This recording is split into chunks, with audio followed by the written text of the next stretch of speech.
સુરતમાં પડેલા ધોધમાર વરસાદને લઈ અનેક જગ્યાએ પાણી ભરાયા હતા તો પુણા વિસ્તારમાં વરસાદમાં લોકોની હાલાકીને લઈ વિપક્ષી નેતાએ ધરણા કર્યા હતા।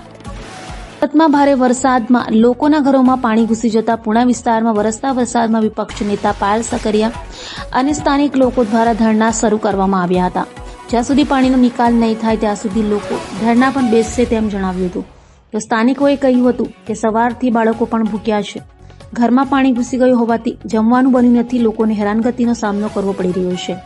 સુરત મહાનગરપાલિકાના અધિકારીઓ હજુ સુધી વિઝિટ કરવા પહોંચ્યા નથી અને લોકોના ઘરોમાં 3-3 ફૂટ સુધી પાણી જોવા મળી રહ્યા છે, જેને લઈ લોકોમાં તંત્ર સામે આક્રોશ જોવા મળ્યો હતો।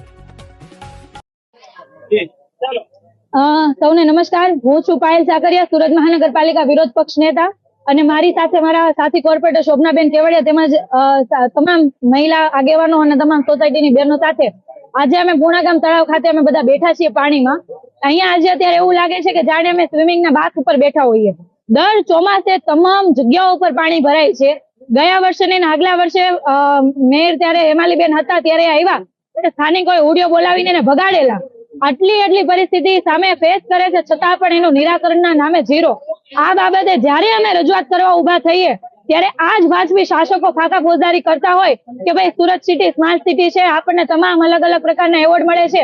અત્યારે તમામ જગ્યાઓ પર પાણી ભરાણું છે ને તમામ ભાજપના જે કહેવાય ને કે ડેડકા જેવા બધા હંતાઈ ગયા છે।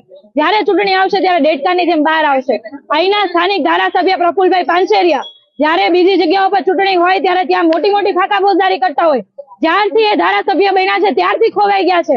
અહીંયા જો રોડનું ખાતમુહૂર્ત કરવાનું હોય તો ધારાસભ્યને આખી ટોળકી આવી જશે, પરંતુ જયારે પાણી ભરાતું હોય, લોકો હેરાન થતા હોય ત્યારે આ ધારાસભ્યને આખી ટોળકી ખોવાઈ જાય છે।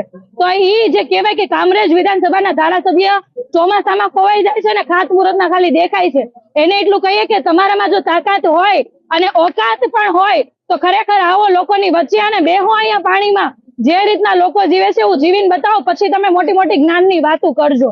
અને આજે અમે એટલા માટે બેઠા છીએ જ્યાં સુધી અહીંયા અધિકારીઓ હાજર નહીં થાય અને જવાબ નહીં આપે કે આનું કારણ શું, આનું નિરાકરણ શું થાય, ત્યાં સુધી આજે અમે મારા સાથી કોર્પોરેટર અને તમામ ટીમ સાથે અમે અહીંયા બેસવાના છીએ।